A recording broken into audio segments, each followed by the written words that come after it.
All right, let's go ahead and get started. Good morning and welcome, everyone. I hope everyone had a great weekend and hasn't been enjoying the start to fall. Thank you for taking the time today to join us for this webinar. Before we get started, I'm going to introduce myself. I am Dr. Jasper Estebio, the Director of Training for the UCLA Tarjan Center, and I'm supporting our very own Dr. Christine Moody, who will be our speaker today.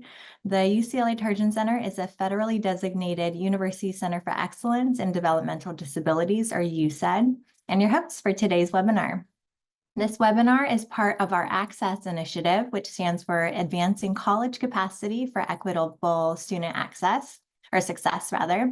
Support for this webinar comes from a contract within the California Community College Chancellor's Office to provide training and technical assistance to the community college system, DSPS offices, and our college to career programs towards supporting equitable access, services, and opportunities for students with developmental disabilities.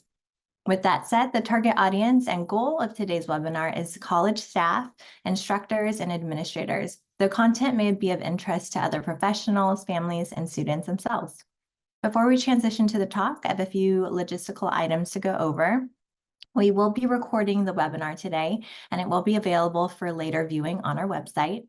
Throughout the webinar, all participants will be muted, but we invite you to put your questions into the Q&A, and we'll try to get to as many questions as we can at the end of the presentation. For those of you who would like closed captioning, click on the stream text link that will be sent in the chat. Now on to today's presentations. The webinar will provide a foundational knowledge of neurodiversity and neurodivergent populations with a particular focus on autism, including common features, strengths, and challenges in college.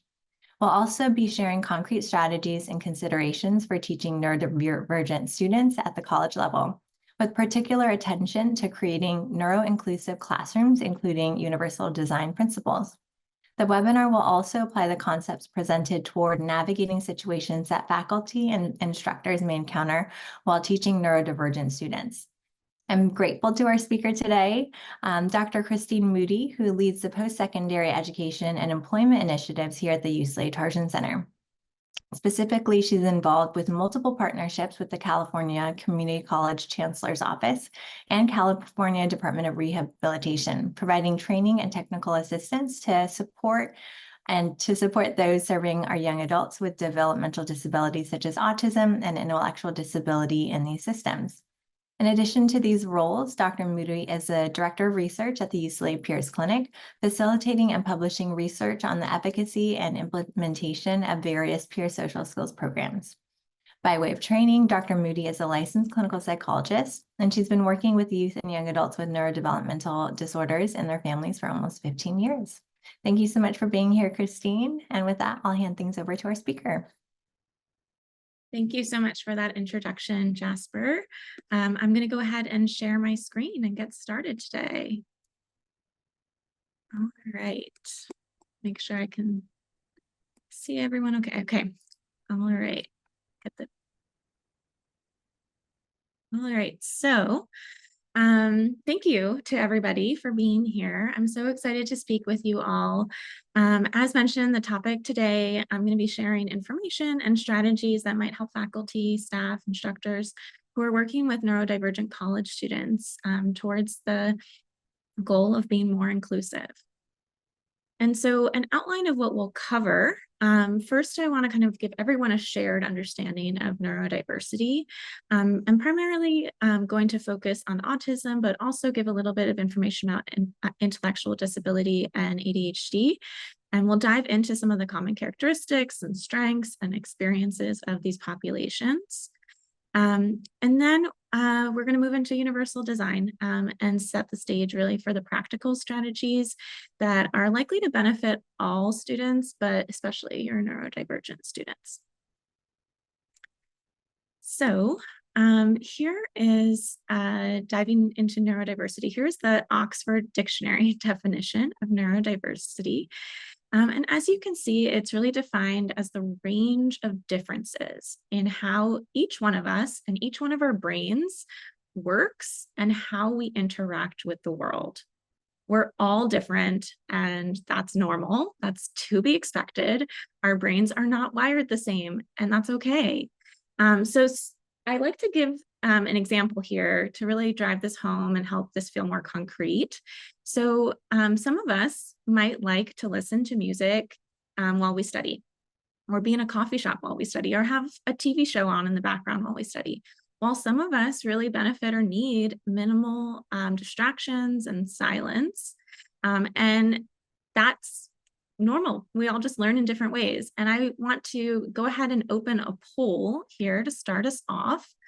And ask the audience here, how do you prefer to study? Think back to when you were in school, or if you're studying now in school.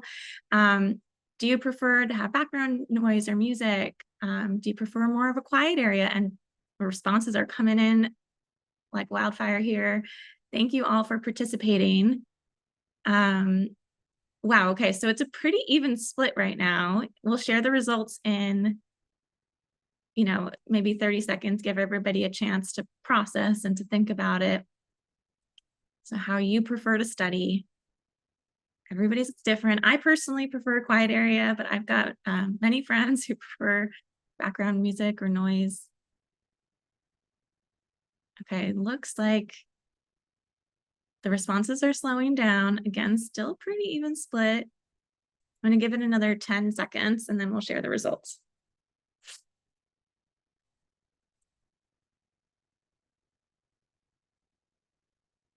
Okay.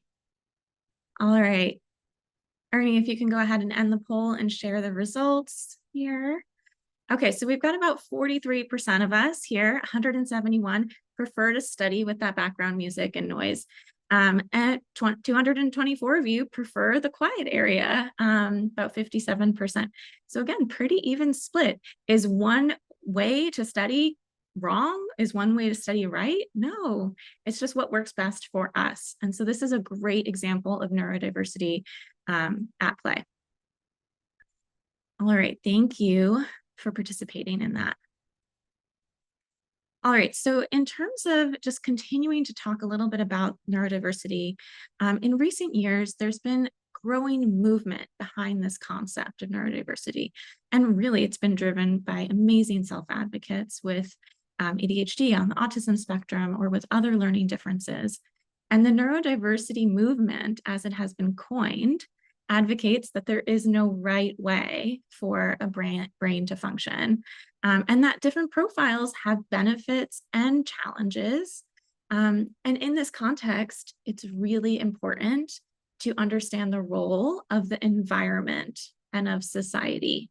So, for example, all of you who said that you prefer to study in a quiet area, if I put you in a coffee shop that was playing music and there's conversations around you and asked you to study, that's going to be harder for you, right?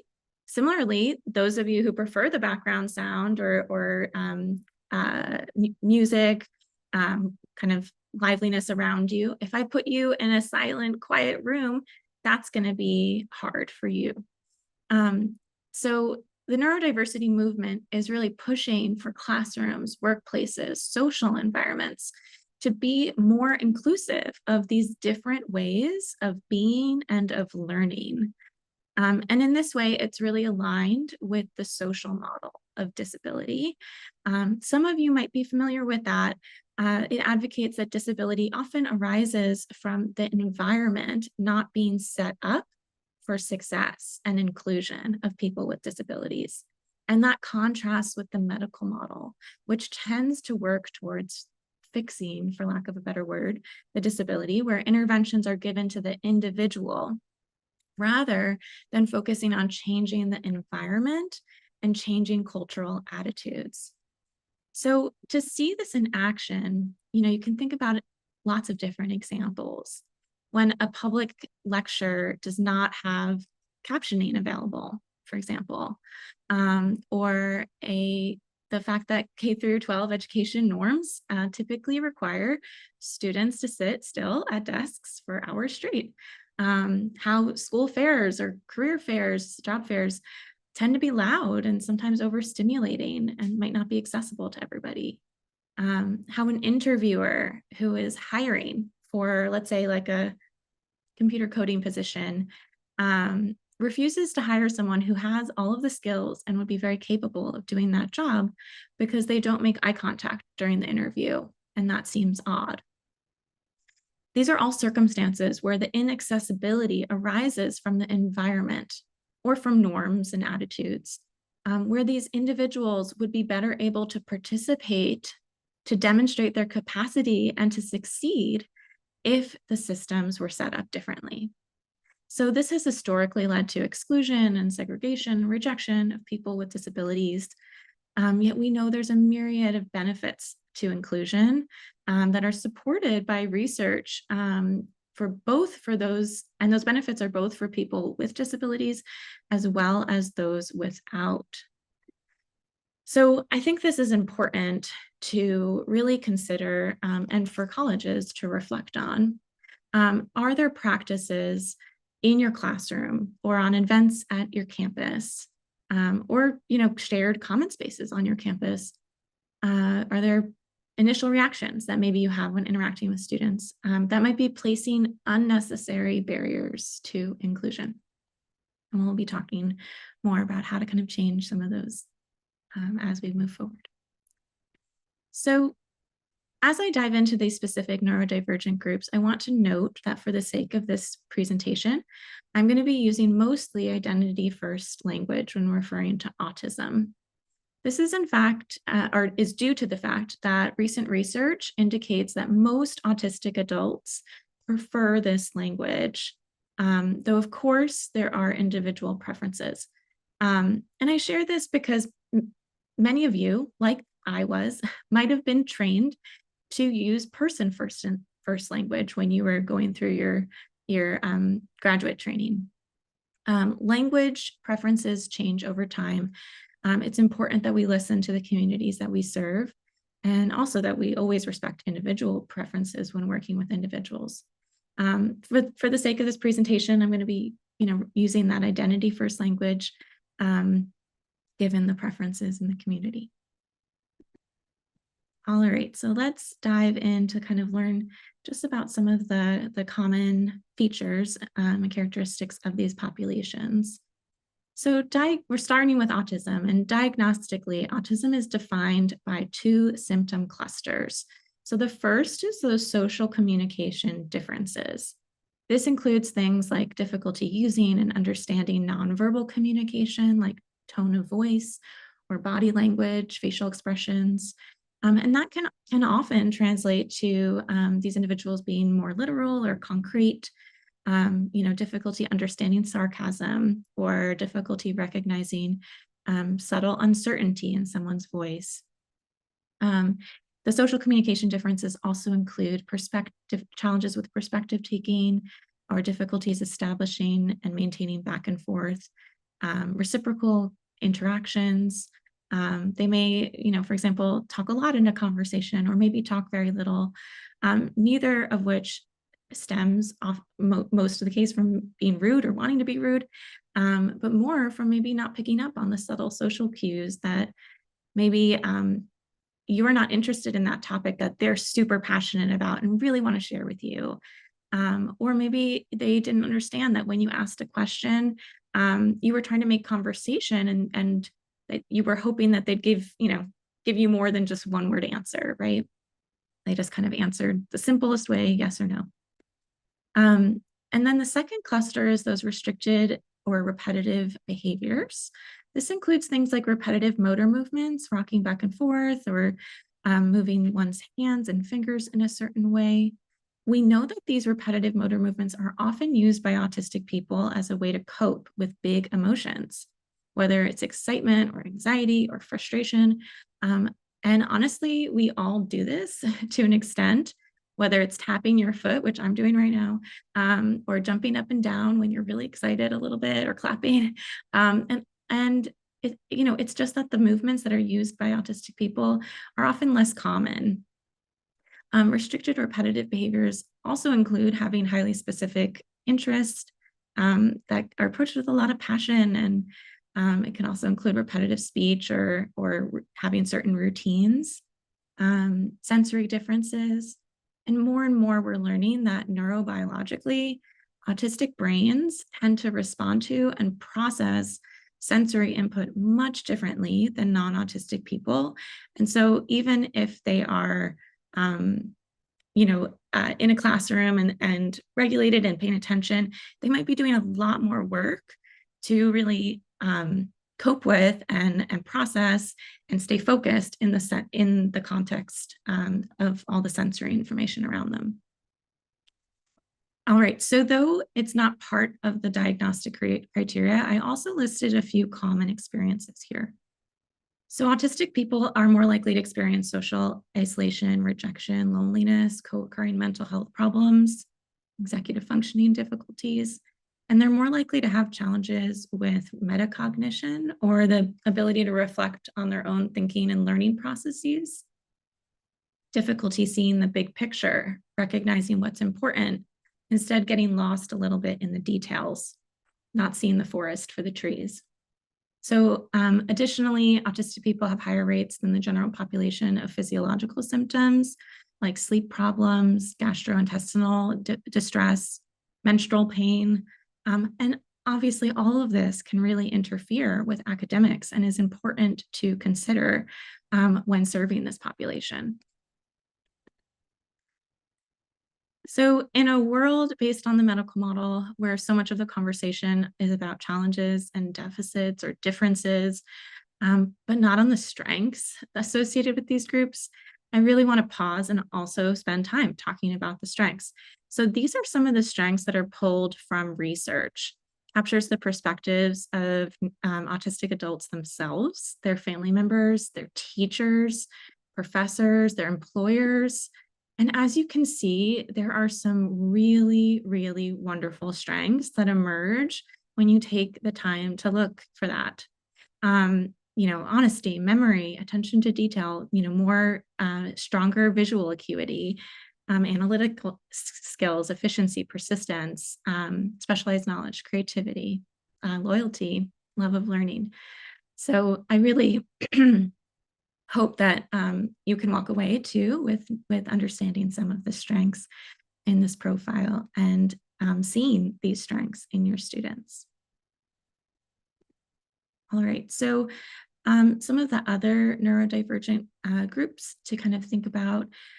So first we have ADHD, or attention deficit hyperactivity disorder, which is characterized by inattentive symptoms and or hyperactivity impulsivity symptoms.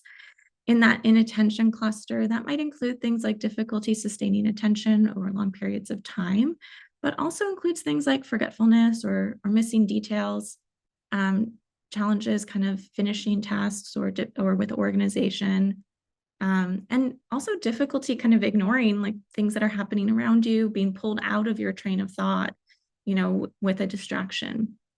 In that hyperactivity cluster, fidgeting, moving a lot, difficulty waiting, being on the go, lots of energy. And, individuals with ADHD may have primarily inattentive symptoms. They might have primarily hyperactive or impulsive symptoms, or a combination of both. And it's also important that there's a high rate of co-occurrence between ADHD and autism. And again, lots of amazing strengths associated with this profile as well. So again, these are pulled from research from people with ADHD, as well as their family members and their teachers and their employers. So creativity and curiosity, dynamic thinking, being energetic, adventurous, spontaneous, having courage and humor, all amazing strengths to bring to the classroom. All right, and then next we have intellectual disability, diagnostically defined by having below average cognitive ability, defined as an IQ below 70. However, there's room for some clinician judgment. And, the concept of AQ, I want to kind of explain, it comprises of multiple domains that includes processing speed, verbal abilities, problem solving, working memory, which is the ability to hold information in your mind and manipulate it. So kind of, doing a math problem in your head. In addition, people with intellectual disability also have below average kind of adaptive behaviors, which includes, skills related to daily life, communication or transportation, social skills. Again, lots and lots of strengths that are so important to their classroom success. So people with intellectual disability are just often described as being dependable, hardworking, loyal, kind, really engaged. There's a few articles of college professors that talk about how their students with intellectual disability are the most engaged in the class, that they're the ones raising their hand, nodding along, and generally having a positive attitude. All right. So we know that due to advocacy, legislation, and awareness, students with intellectual disability, autistic students, students with ADHD, represent a growing fraction of the college population. In the case of autism, the prevalence of autism has gradually increased over time. In 2004, about 20 years ago, the CDC estimate was 1 in 125 people or children were diagnosed with autism. In 2020, which is our most recent CDC estimate, that number is now 1 in 36. So from 1 in 125 to 1 in 36. Those estimates are in 8-year-old children. So colleges are already seeing an increase, but this is only going to grow as those 8-year-old children in 2020 continue to age, become teenagers, and then, make their way to college. This means that colleges need to continue to build their knowledge in these populations and learn how to best support these students in the classroom. And these students have worked hard to get there, to get to college, to your classroom. And we owe it to them to give them grace and the assumption that they're doing their best. We all are, including you as their instructor, their professor. Does that mean that we don't need to or can't do better? No, we are all doing the best that we can in the context of our current life circumstances, with the knowledge that we have at this moment, within the systems that we exist. We can accept where we are now and strive for change. And that's what you all are doing by being here today, to increase your knowledge. So to understand what might be getting in the way for these students, it's important to know that even entering college, neurodivergent students face unique challenges. We know that from research that these students with developmental disabilities struggle in the transition to adulthood. Many young adults face what has been deemed a service cliff. And research documents this drastic decline in the services that these students are receiving after high school. For example, almost half of autistic adults do not receive any services in the 2 years after high school, whereas in high school, most of these students are receiving multiple services through their IEP. In addition to losing services, they lose their routine, familiar peers, familiar teachers. An academic environment changes from high school to college. It becomes less structured, more independent. And that loss of structure also extends to social opportunities. There's less embedded and reliable social interactions. And in navigating all of these changes and challenges, they have less support than they had in high school. Neurodivergent students also often carry with them years worth of messaging from teachers, therapists, peers, that they're different, that they're not capable. Really a consequence of systems that focus on deficits and needs, and a society that isn't always accepting of those differences. So ultimately, these unique challenges put them at higher risk for academic challenges in college, of dropping out, of poor mental health, as they navigate the college transition. So how can we help these students to succeed? One concept to draw upon is universal design for learning. This is a teaching approach that works to accommodate the needs and abilities of all learners and eliminates unnecessary hurdles in the learning process. This often means developing a flexible learning environment in which information is presented in multiple ways, where students engage in learning in a variety of ways, and students are provided options of how to demonstrate their learning. Universal design applies beyond education to workplaces, to the world at large. And in designing environments to be more accessible, we almost always see benefits to populations beyond who the design was intended for. So a classic example is curb cuts in sidewalks. This was originally a result of advocacy from and for wheelchair users. But there are so many other populations that it might help. So I'm going to give you guys a second to think about it, see if you can come up with a few ideas of who else benefits from having a curb cut in a sidewalk. So the curb cuts are where the sidewalk dips. So it's a ramp down to street level. And just think about it a second to see if there's any other people that might benefit from that.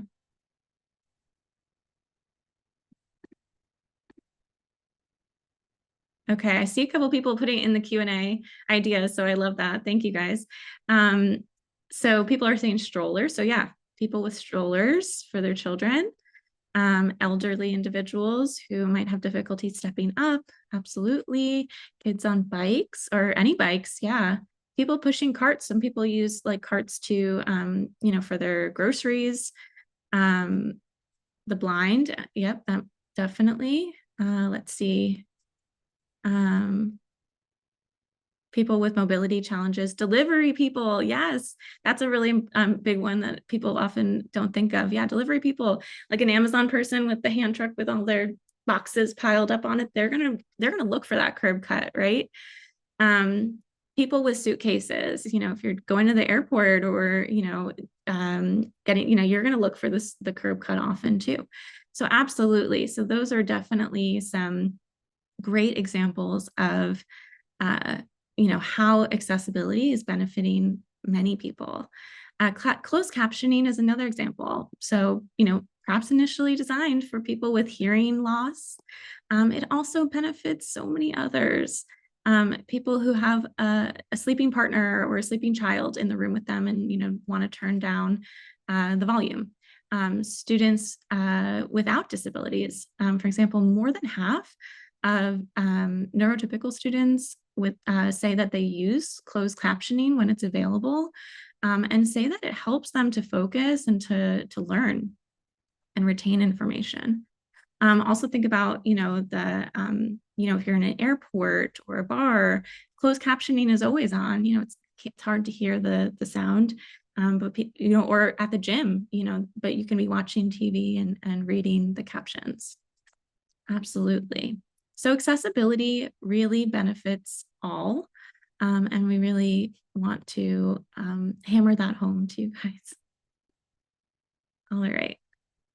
So let's get into some practical strategies for use in the classroom. So many of these fall as examples of universal design, and they're going to have benefits beyond just your neurodivergent students. And hopefully that incentivizes implementation even more. And I also recognizing that changing systems and your teaching approaches takes time and effort at first, right? So, I've taught as well in classes. And so as we go through this, I want to encourage you to, take on as many as you want to, but also have you think about, at the very least, what's, one nugget, two nuggets that you want to take and kind of implement as soon as possible. All right. So first, talking about setting up for success. To set that stage for success, you can be thinking about your syllabus. We recommend having a frequently asked questions section on your syllabus, even if the information is written elsewhere in the syllabus. If you've gotten the questions before, there's probably a reason. Usually FAQs are easier to understand and they can be written more casually in plain language. So this will save you time too, since the students will be able to reference that FAQ section. I'm just going to pause one moment. I'm seeing that people are commenting that they're not able to see the responses people sent in. That is just due to the way that our Q&A is set up, that only the hosts and panelists can see the Q&A responses. But we really appreciate all the participation related to the curb cuts in the prior slide in the Q&A. Thank you all. All right, so you can also signal to your students on your syllabus that you plan to be inclusive and respectful of neurodiversity through including neurodiversity in your DEI statement or diversity, equity, and inclusion statement. Or you can create another statement specific to neurodiversity too. We recommend including campus resources on your syllabus. We know that a large proportion of students with disabilities do not disclose to the Campus Disability and Accommodation Center, even though they would greatly benefit from those accommodations. So definitely including that. But going beyond that too, many students might not be aware of other resources like tutoring centers or writing centers that can help with their academics. And even more so, potentially neurodiversity clubs or a peer mentoring program that can really increase sense of belonging and positive mental health, all of which have downstream benefits to academics. So although it's more work, really trying to look to see what your campus is offering and what might support these students, outside of the classroom. And also spending a little bit of time to learn about what you're directing your students to. Look at the website, see what it takes to get to connected, how to make an appointment. This will really help you to make a more solid connection for your students. And then last, we recommend a video walkthrough to benefit students who may understand content better verbally or by listening, auditory learners. That's also another reference that students can look back to and get answers to their questions and without having to send you an email. So again, just that, a 10-15-minute overview of you going over the syllabus as though you were explaining that to a student live.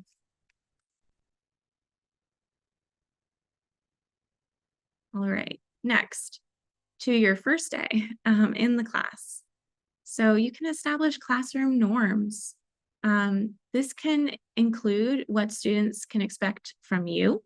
So how quickly you'll respond to emails, including if you'll be responding to emails over the weekend, or if they can expect you to, respond the work week. How quickly you're going to return grades. Those are all kind of expectations and norms you can set to help prevent misunderstandings. You as a teacher also have the ability to normalize and set the stage for acceptance of movement.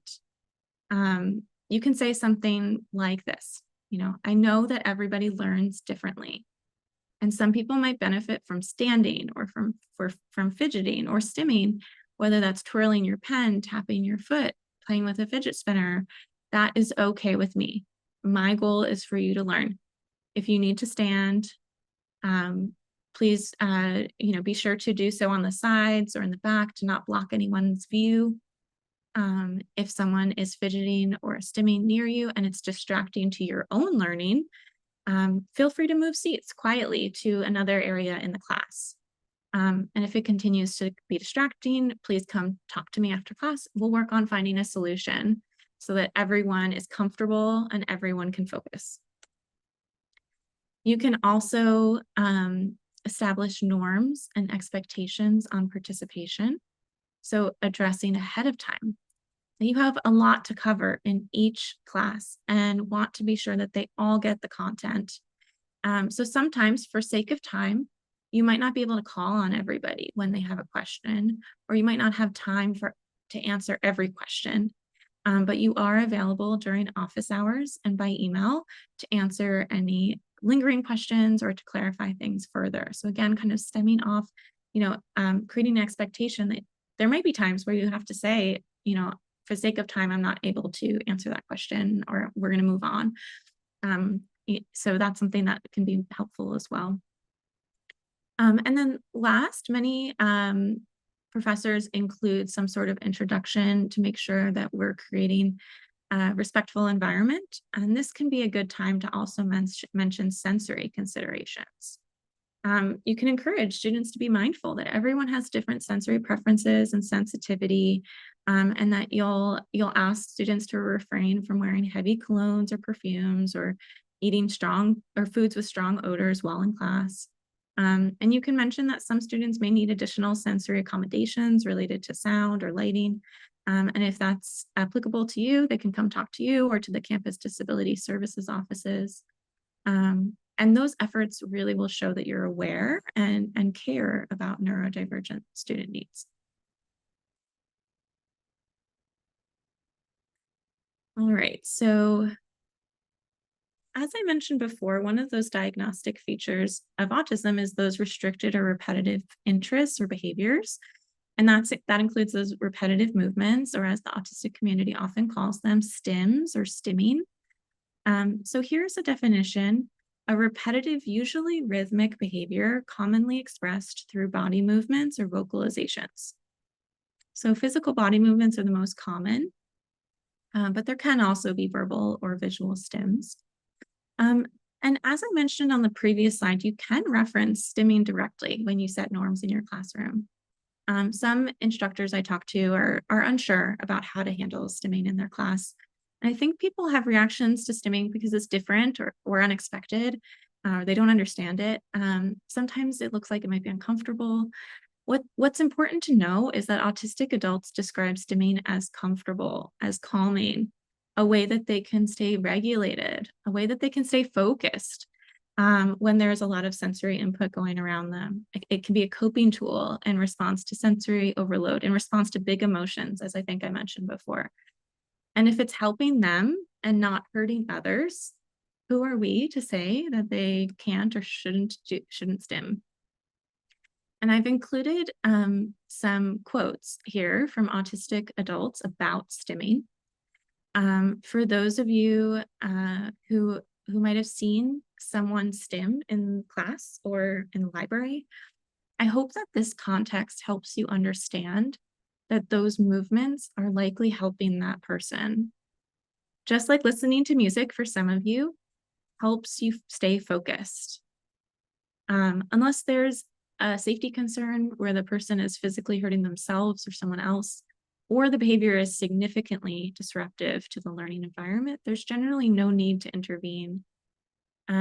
It also might be worthwhile to consider whether there are things in your classroom that might be contributing to dysregulation or to sensory overload. So is it really loud in your class? Or is the door in the back of your classroom open and people are walking back and forth and talking and the noise is coming in? Can you close that door?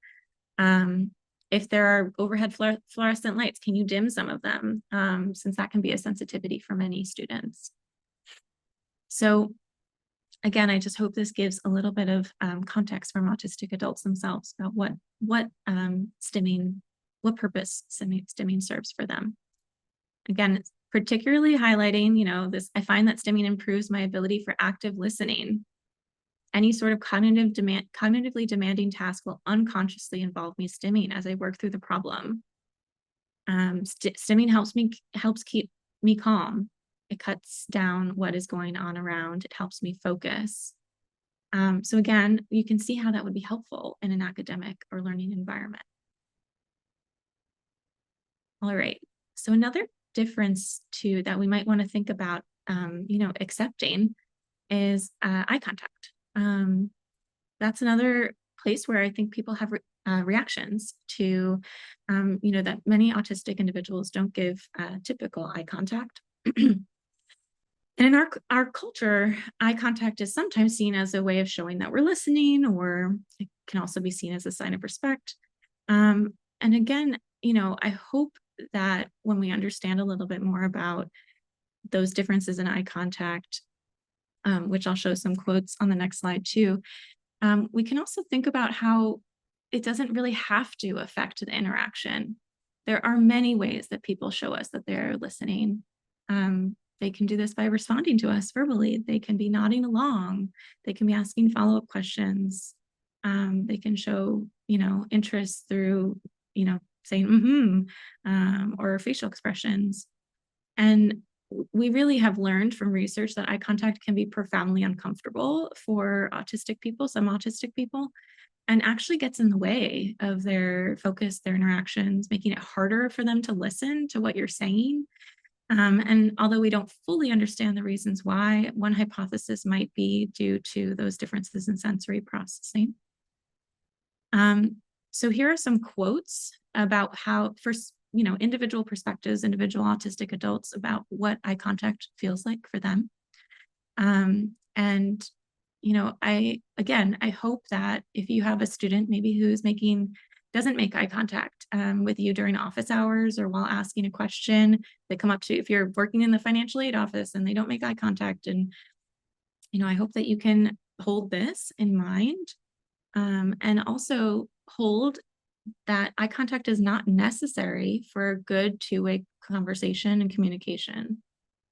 You can, continue to have a great interaction with that person, even if they are not making eye contact. So kind of changing your own kind of attitudes or expectations. I'll highlight just this fourth quote here. I can't concentrate while making eye contact, particularly if I need to listen to what the other person is saying to me. It's like I need to shut off the visual input in order to completely process the oral input. All right. Okay. So moving on to strategies for throughout the semester. So here are some instructional strategies. So first, thinking about modeling. So modeling is an evidence-based learning practice for several neurodivergent groups. So whenever applicable, making sure that you're demonstrating step by step the procedure with an example as part of your teaching method.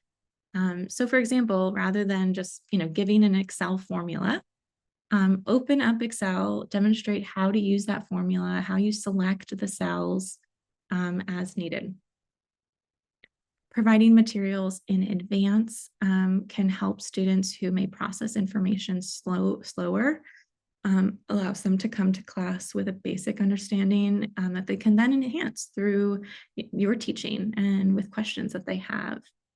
Recorded lessons truly have a lot of advantages. It gives the students an opportunity to review, to pause, to consider, to reference the textbook, to write down their question without missing the next part of the lesson.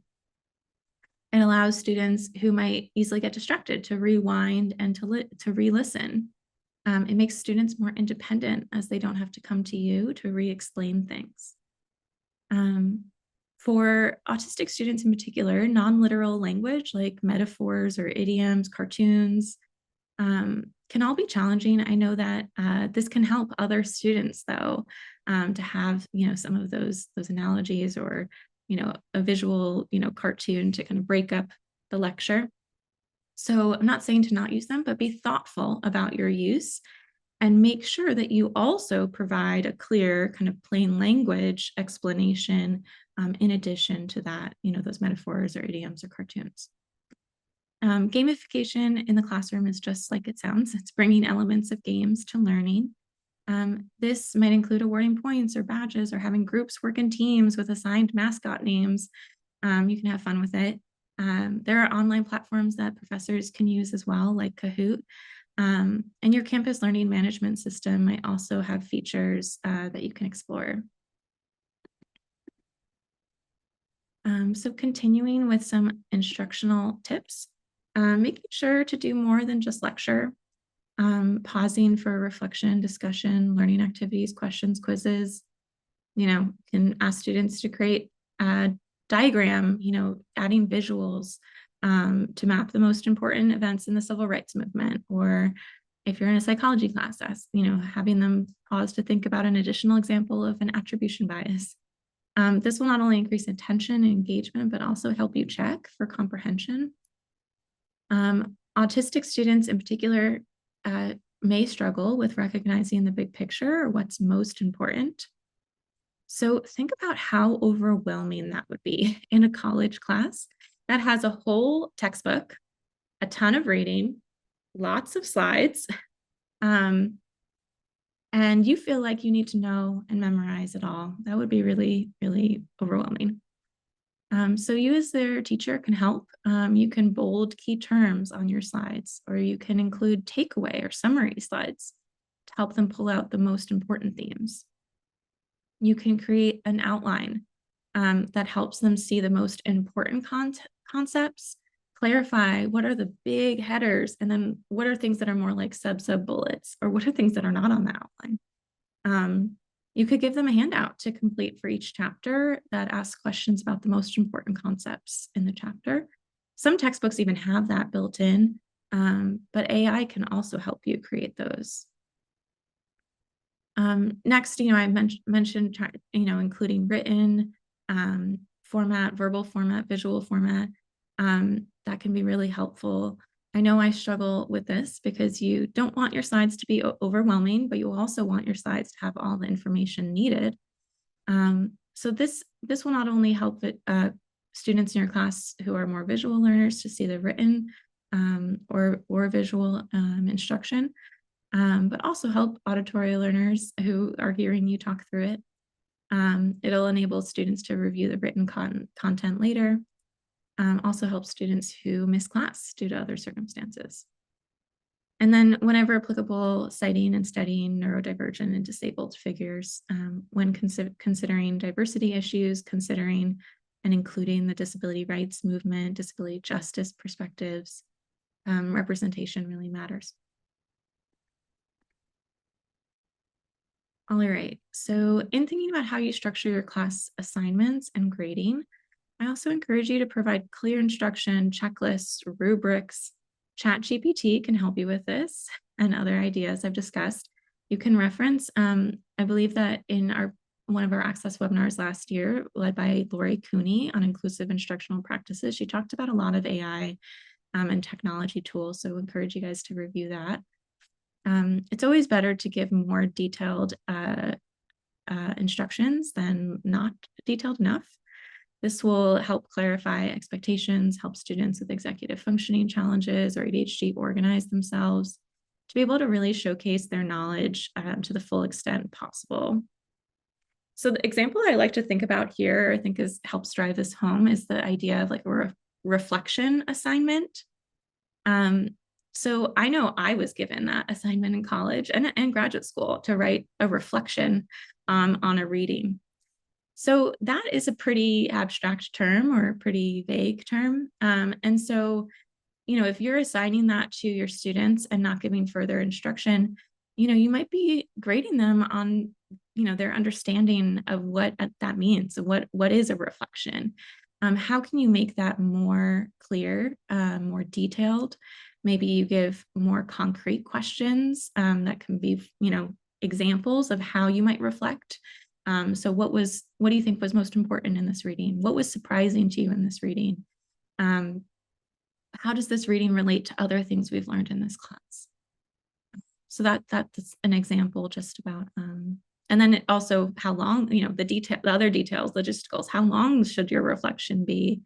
And should it include connections to other materials, or is it truly your personal perspective? Really defining that for students. Let's see. In creating those tools like the checklists or rubrics, you might realize that assignments also have multiple parts or sequential steps. Can be really helpful to assign those component parts with individual deadlines rather than just having one big deadline. So this again scaffolds challenges with planning and organization that some students might have, reduces overwhelm and dysregulation, also allows you to give feedback along the way to make sure that you can catch any misunderstandings in instructions early in the process and really set students up for success. You may consider sharing examples of well-written essays or previous practice tests or previous tests that you've given. One way to really help students learn from those tools is to actually assign them to engage with those examples or exemplars. So they could work individually or in groups or as a class to identify how the writer met the rubric criteria, or they could generate a list of the topics that were on the past tests or themes in the type of questions. For example, Does the test ever, ask for a specific date? No, okay, or specific names of scientists. So that's something to kind of think about as well. Let's see. All right, next we encourage you to have diversity and flexibility in your assignments because, we all have different strengths, different challenges. Autistic students sometimes struggle with group work. Students with ADHD may struggle with tests that require sustained attention for a long period of time. Students with intellectual disability may be more likely to struggle with written assignments and essays. So it's important to have the grade determined by different types of assignments. This increases the likelihood that there will be an opportunity for evaluation that pulls on a strength for each student. And the more we can move away from having just one big test where it makes or breaks your entire grade, the better. The more frequent evaluation not only reduces pressure and supports success, it also is more effective pedagogy. It pulls upon learning and memory phenomena like the spacing effect and testing effect, where actually testing yourself on material helps you retain it for later. And because every student has different strengths, you may also consider giving students choices and flexibility within their assignments. So maybe for their final, they can choose whether they write an essay or take a test, or for weekly reflection, like I mentioned, the reflection, you can give students an option of different articles that are relevant to the topic, and they can choose the one that's most interesting to them. Or maybe you give choices of different types of media. Maybe there's an article, which is, maybe more typical, but there's also a podcast or a video on the topic, and then they can reflect to whichever one they choose. I think it's also really important to have an articulated plan from the beginning, spelled out on your syllabus to drop assignments. Students have lives outside of class, as do you, and we all have times where things get in the way. Neurodivergent students are more likely to struggle with significant mental health problems and are often not getting the support that they need and deserve. No one wants to be judged on their worst day or on something that they struggle with the most. And so I really think having an opportunity and a plan related to dropping a assignment or the lowest quiz, whatever it might be, is really a compassionate way to engage with all students.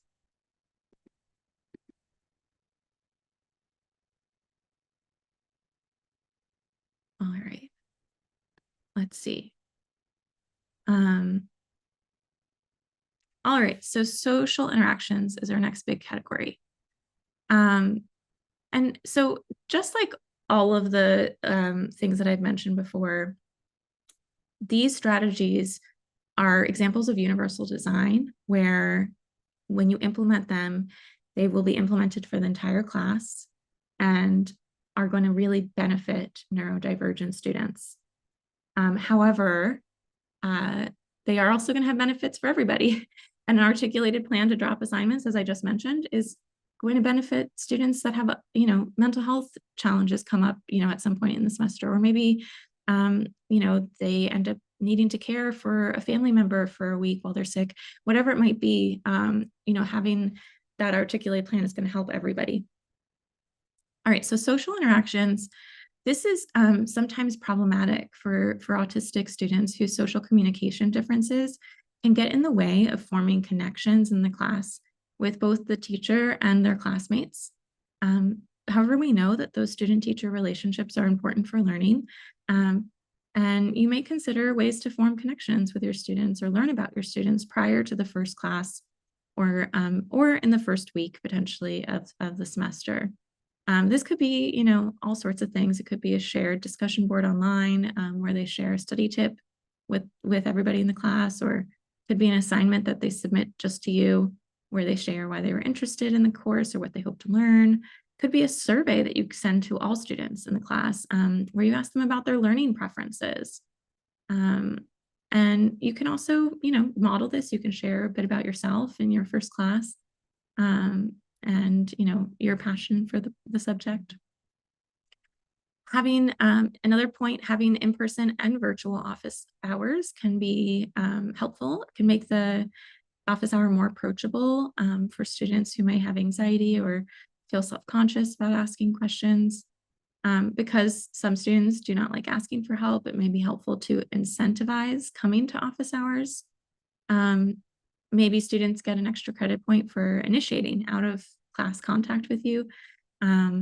Like everybody can get a 1 point to their next test if they come to review their first test with you. And you can kind of go over some of the questions that they got incorrect. Next, related more to social interactions or social components of the classroom, neurodivergent students and all students are going to benefit from having multiple ways to contribute and participate. So that includes options that are not raising your hand and speaking in front of the class, which might be challenging for some. So find ways to have diverse contributions, discussion boards, or passing out note cards that students can hand in with questions or comments at the end of class. You can use online systems like Kahoot for quick polls or reactions. You can have a shared Google Doc that has a running list of questions.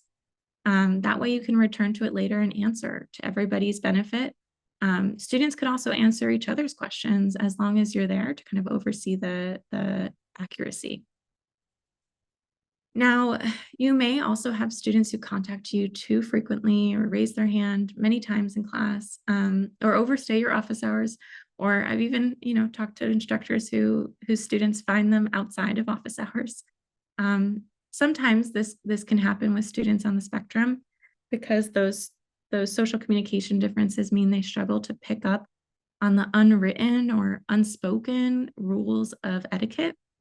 And sometimes, they may not pick up on others' discomfort if it's only expressed non-verbally, which it often is, only non-verbally. So again, setting expectations at the very beginning of the semester can help with this, can help you kind of return to those expectations and make it easier to set clear and concrete kind of limits. But if not, if you haven't done that, it's also really helpful to be clear and concrete. Autistic students often really benefit from support in kind of decoding social norms, and can respond really positively to that kind of direct feedback or rules even. And your delivery is important, so I encourage you to include praise, to be non-judgmental, using language like I've noticed, if it's appropriate, getting the student's perspective, setting clear boundaries, and if it's appropriate, again, engaging the student in problem solving or identifying alternative behaviors. And, you can always have a couple choices for the alternative, both of which you're okay with. So for example, let's say a student, tends to overstay your office hours and, you've got something right after this and you've really got to go. You might say something like, I love how engaged you are with this content. So that's a praise. I can tell you really want to learn by all these questions. Also praise. I only have 5 more minutes in office hours today, so I will only be able to answer one more question, and then we'll need to stop. So clear, concrete, 5 minutes, one question. I also have office hours on Thursday, so you can come then if you have any other questions, or you can post your questions on the discussion board. What would be best for you? Again, giving choices and alternatives. It can also be helpful to remind students of those boundaries before it's a problem. So at the beginning of your office hours, reminding them, I only have until 12 p.m. today. So it's not a surprise when you say you have just time for one more question. All right. Let's see. We've also got group work here. Group work, honestly, this is so tricky. Even for neurotypical students, it's even tougher for neurodivergent students. I will never forget a research study that was led by one of my advisors in graduate school. and the team was doing interviews with autistic students, students with ADHD who were at UC Riverside. And one autistic student shared how they loved chemistry. They came to college, wanting to be a chemistry major. They had done the first few classes and they were doing well. Everything was going great. And then they they enrolled in the next kind of required course in the chemistry major. And they found out that part of the course was doing lab work with a different partner every week. So, you'd be randomly assigned to a new partner each week of the class and do your lab assignments with them.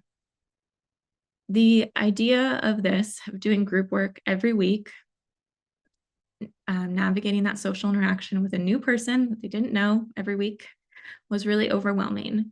The student asked for alternatives from the instructor, potentially having the same partner all semester or working individually on their lab work. But unfortunately, the instructor, wasn't flexible with this. So the student not only dropped the class, but because this class was required for that major, they also changed majors. And I just think that's such a shame, and really unfortunate of how that system failed that student. Classes with those high group work requirements can feel less accessible. So it's really essential to be intentional. And as I said, also to have other forms of evaluation. That being said, group work, I know, like I mentioned before, like with the cartoons, group work can also help students. And, some students really benefit from group work. So to make groups work as well as we can, some recommendations would be to, use small groups that are going to be more manageable for neurodivergent students. So no more than 4 people. Strongly recommend directly assigning groups because neurodivergent students can often feel left out or awkward, like they're unwanted when students are asked to form their own groups.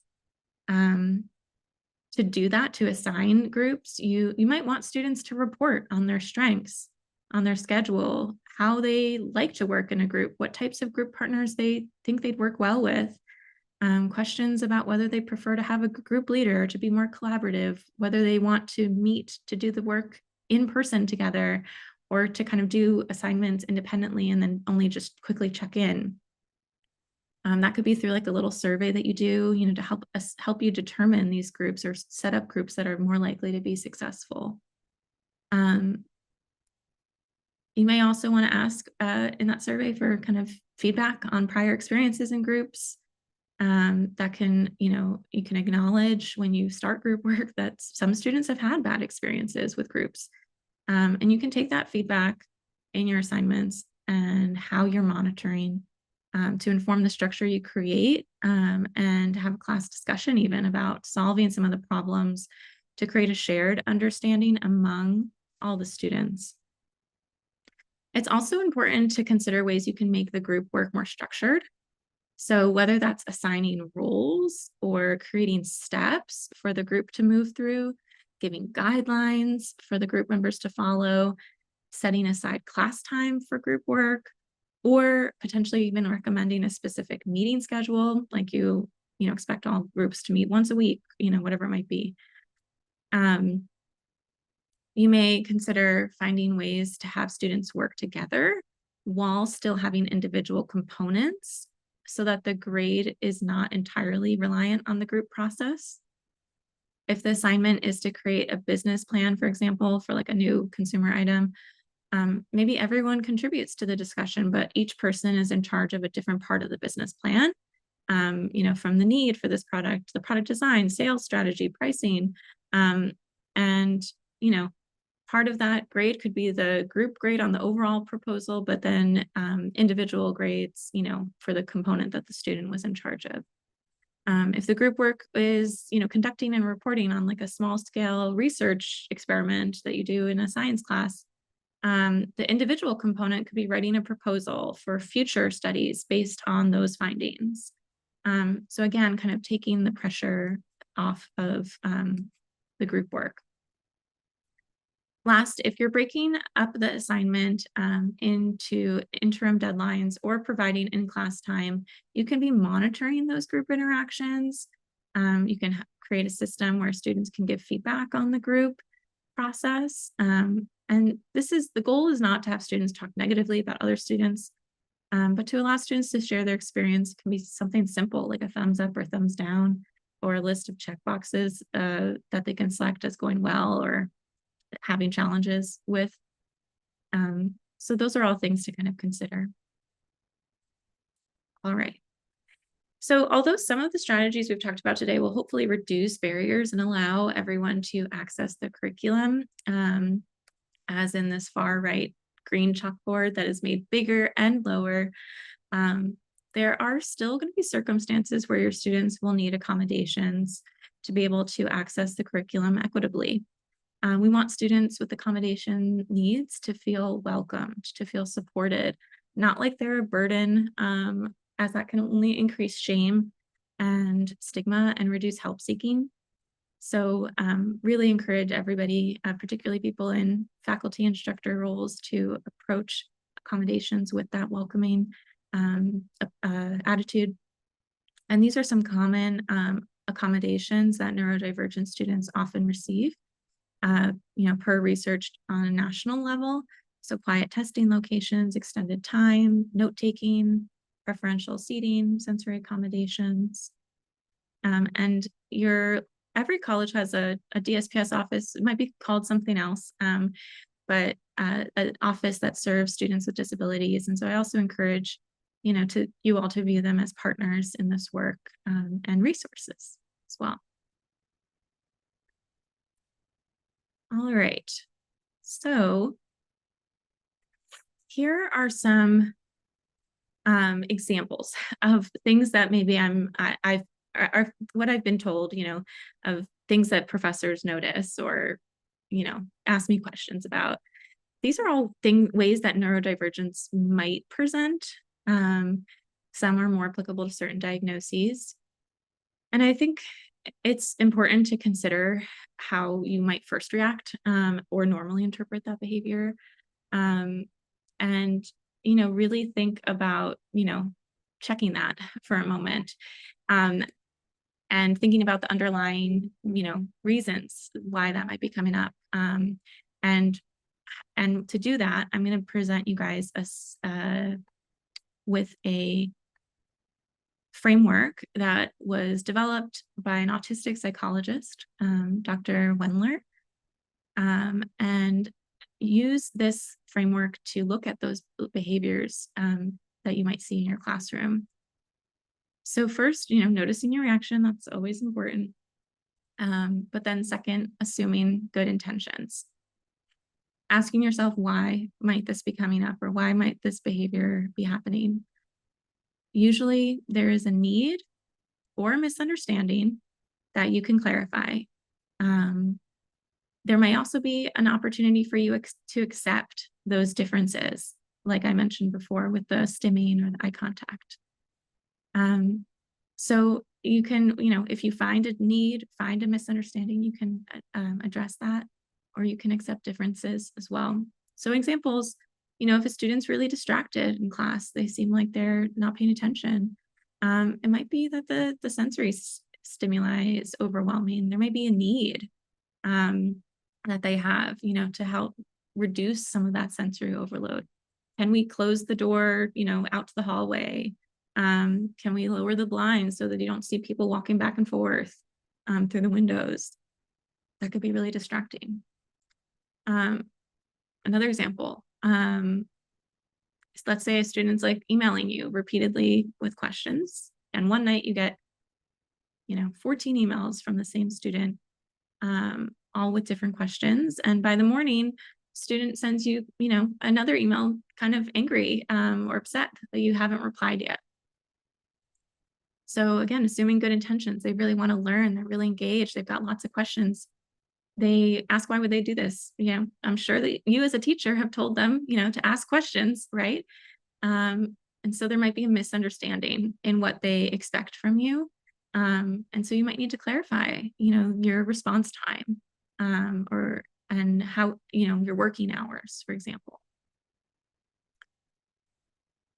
All right, so with this framework, I'm going to quickly move through a couple of examples. And these examples are drawn on things that I get questions about in my work as a consultant to post-secondary educators at the Tarjan Center, and just walk through, and then we'll move into questions in just probably about 5 minutes or so. All right, so first example here, and I want you guys to consider both preventative strategies here, things that you could have done maybe to prevent any misunderstandings or to address a need ahead of time, but also responsive strategies. So things you could do, if you realize in the moment that there's a need or a misunderstanding. So this example is similar to what I just mentioned, but a student has asked, 15 or more questions in your lecture. Other students seem annoyed and it's getting you off topic.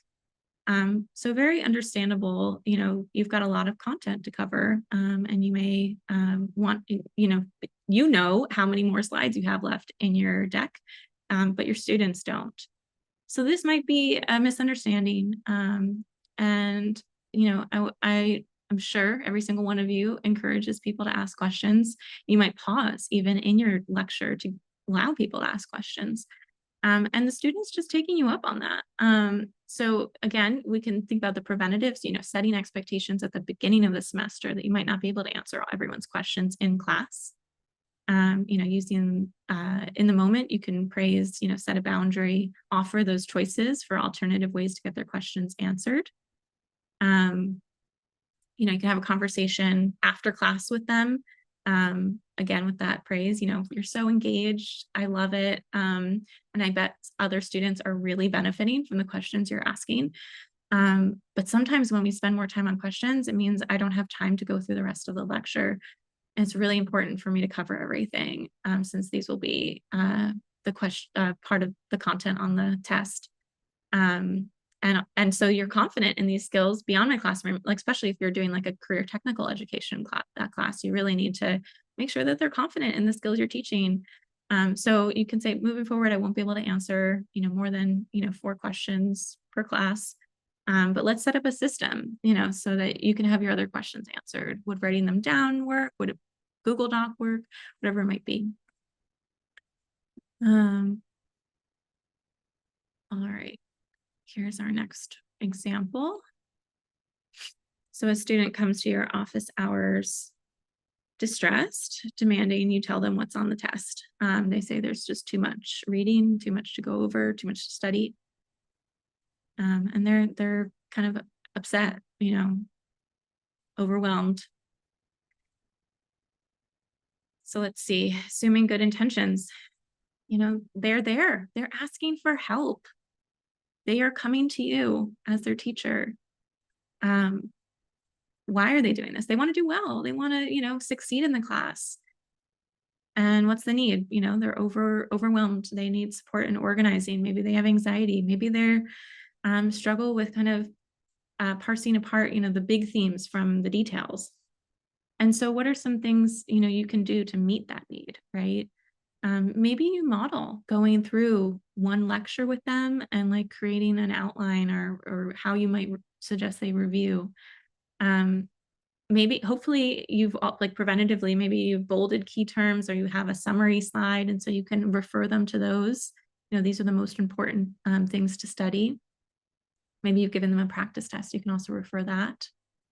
Talk about study strategies. You can help them make a plan, a study plan, of when, if the test is in 2 weeks, study, ask them how much they, think they should study and then break it down, okay, we're going to do an hour, every other day or something like that. Help them organize that. You can remind them, in terms of anxiety, you can remind them of the different types of evaluation, the plan to drop, helping reassure them that it'll be, that you're going to be there to support them. And you might need to set a clear boundary, again, with that clear communication, that you're not able to tell them what's on the test, that isn't fair to other students, and that you won't be able to give them the questions, but you can help them review the content. All right, let's see.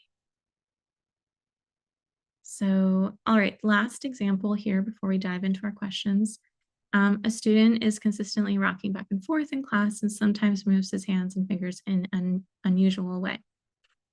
Okay, so, notice your own reaction. You might be surprised or confused or worried, assuming good intentions, that they're not doing this to bother anybody. Why would they do this? Probably to regulate, to cope with emotions, cope with sensory overload, to help them focus on the learning.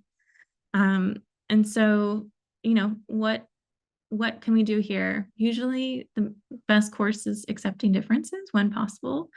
You can set those expectations at the beginning of semester for movement. You can revisit them throughout to remind other students, students who might be getting distracted by the movement, that they can move. They can move to a different area in the classroom, or they can come talk to you if they have challenges. You can, check your own reactions. Maybe you're worried that it's distracting other people, but that might not be the case. You don't know. And know that it's not the student being disrespectful or not paying attention. And brainstorming that if there's anything in your classroom management that you can change. Also paying attention if there's patterns. Does the stimming behavior tend to come up at the beginning of class, at the end of class, when you're doing group work, whatever it might be, and thinking about that as well. We know that stimming is really important because it really helps regulate that sensory input, manage emotions, reduce anxiety. It's a coping tool. And so, it helps them often helps people focus and learn better.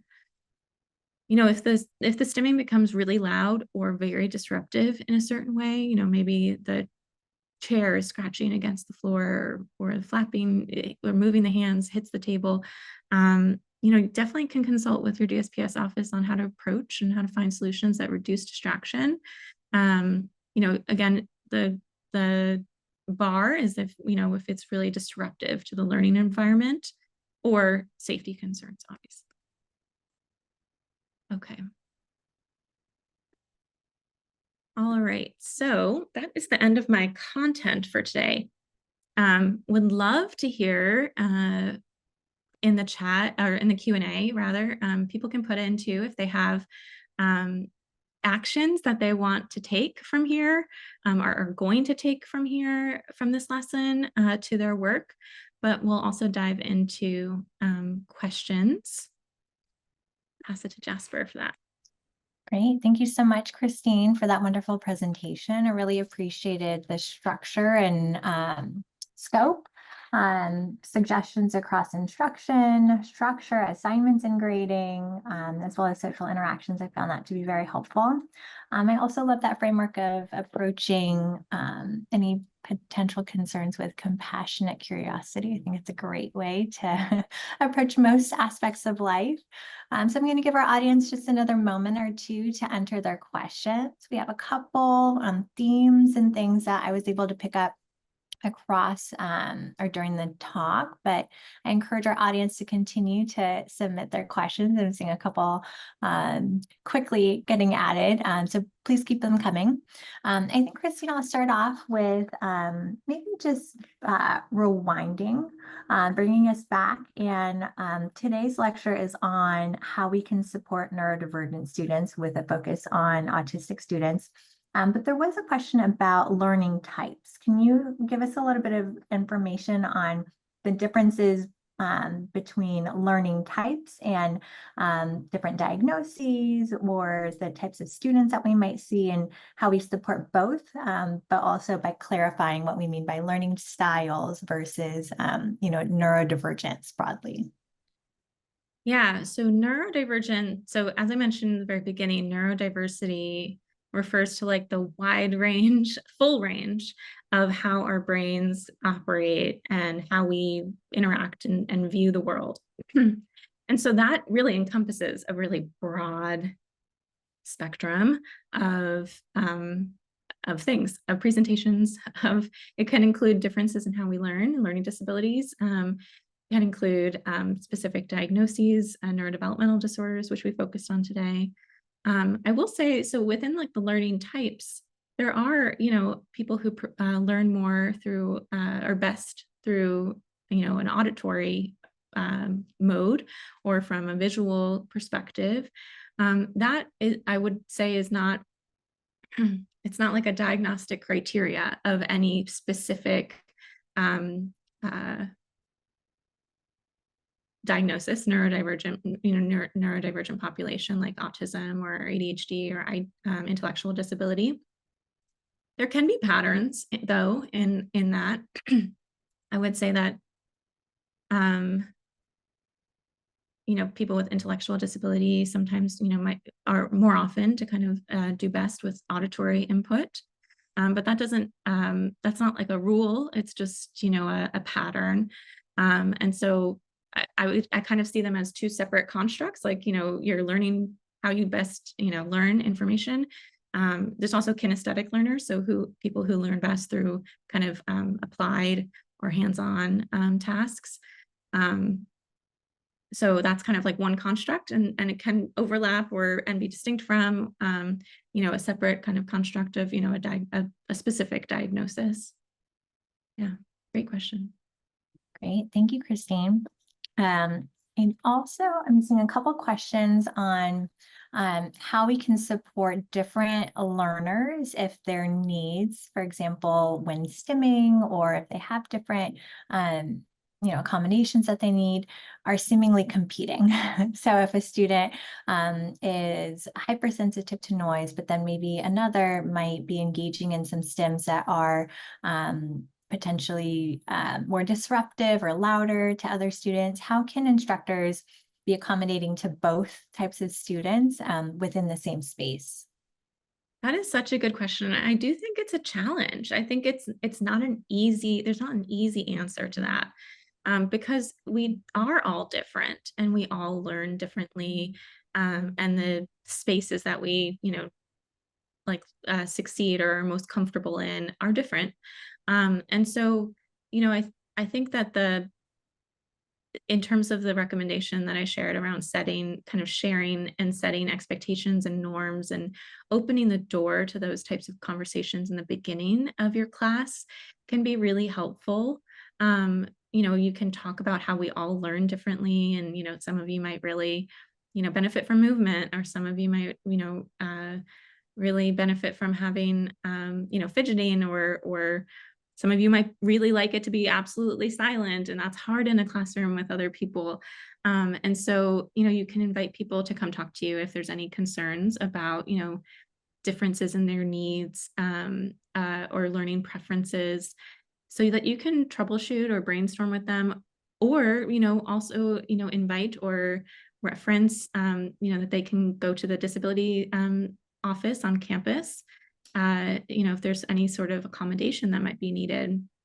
You know, if, you know, like I said, also empowering students. Like, so if one student is, you know, if they have a stim that maybe it's like kind of muttering under their breath, so it's not really loud to everybody. It's not very disruptive to the classroom, but maybe it is distracting to one student, you know, talking about whether they can, you know, potentially move to a different area of the class, you know, and empowering them. Like if someone near you is fidgeting or stimming, you know, whatever it might be, and that's distracting to you, you know, feel free to see if you can find another area quietly in the class that it works better for you.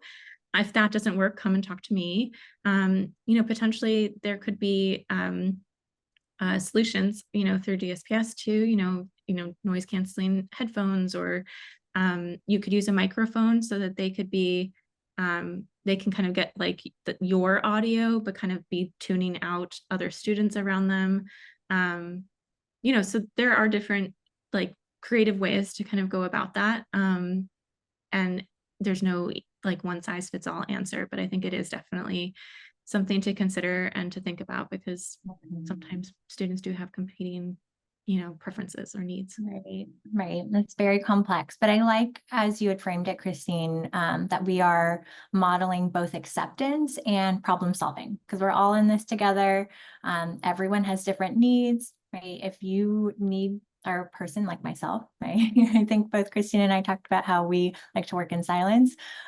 We can problem solve. If other learners in that same space, it's a shared environment, need something different.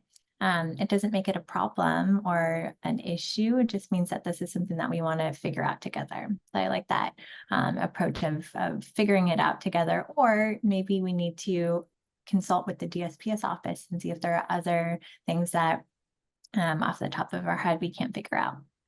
All right, let's see some other questions here. Let me see.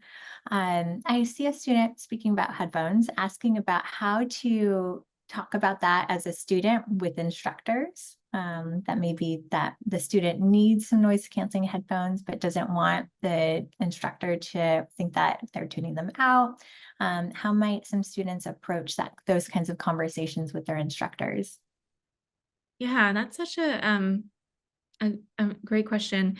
I think first and foremost, if you have a accommodation through the disability services offices on your campus to use noise canceling headphones in the classroom, I want to say that, it's not your responsibility to explain why, to a professor. And I hope that all the professors, instructors, staff here, are going to take away from this lesson, that to be understanding and compassionate and welcoming and not make assumptions around that, if that is coming up for a student. That being said, if you do want to communicate this to or talk about this to a instructor, I think it can be something that's done, short, sweet, clear, in an email, quick, conversation during office hours, saying like, starting with, you may have noticed, I wear noise canceling headphones in class, and you can disclose however much you want. You can say, that's because I have, sensory sensitivities, and it really helps me to tune out small noises around me so I can really listen to you. So, you can disclose having sensory sensitivities, or you could just jump to, this really helps me tune out other, small noises around me so I can listen to the speaker. So, it doesn't have to be a long conversation, just an acknowledgement. And, I hope that your instructor will hear that and appreciate the context that it's helping you and view it in that way as a tool.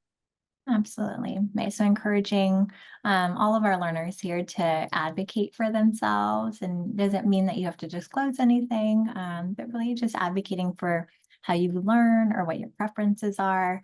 It shouldn't be approached as an issue, right? Our instructors, if we want to presume that they're wanting to support us in our learning styles, really approaching it from like, this is something that I found to be really helpful for me as a learner, and I want to participate. Is this going to be okay? Great. All right. And I think maybe to wrap things up, Christine, just a couple other reminders, if you wanted to share about next steps or upcoming access webinars and resources. Absolutely, yes. Before anyone logs off, I want to go ahead and share our survey, our post-evaluation survey. I'm putting that in the chat, the link in the chat right now. We really greatly appreciate you filling out that survey. The data we get from those feedback surveys help us continue to do this work and host these webinars. Also helps inform future webinars, how we can make them better. So I really, really appreciate it. It should take no more than 5 minutes. I'm going to go ahead and put that link in the chat one more time for everybody. And you'll also be directed to that survey kind of, I think, when you log out of the Zoom and an email, the post-webinar follow-up email. So we really appreciate that. In terms of future web access webinars, we're going to be having a series throughout the year, the academic year, for these webinars. If you are part of our Tarjan mailing list, you'll get notified of them. You can also follow us on social media where the flyers are posted. So at UCLA Tarjan Center on Instagram, and Jasper, if there are other handles you want to share, invite that. And I think that those are all of the logistics for today. We'll be posting, everybody who registered for this webinar will get an email in a few weeks when we post the recording on our website. And it will be posted in our Access webinar archive. So keep on the lookout for that if you want to refer back to this or share it with other colleagues. Wonderful. And thank you so much, Christine. And thank you to our audience for being here and being such wonderful participants. I'm seeing such great feedback already. Add those thoughts to our evaluation survey as well. So that way we can continue to provide these types of webinars. Thank you to everyone. We hope you have a wonderful year. And thank you for being here today. All right. Bye, everyone. Thank you all. Appreciate your attention.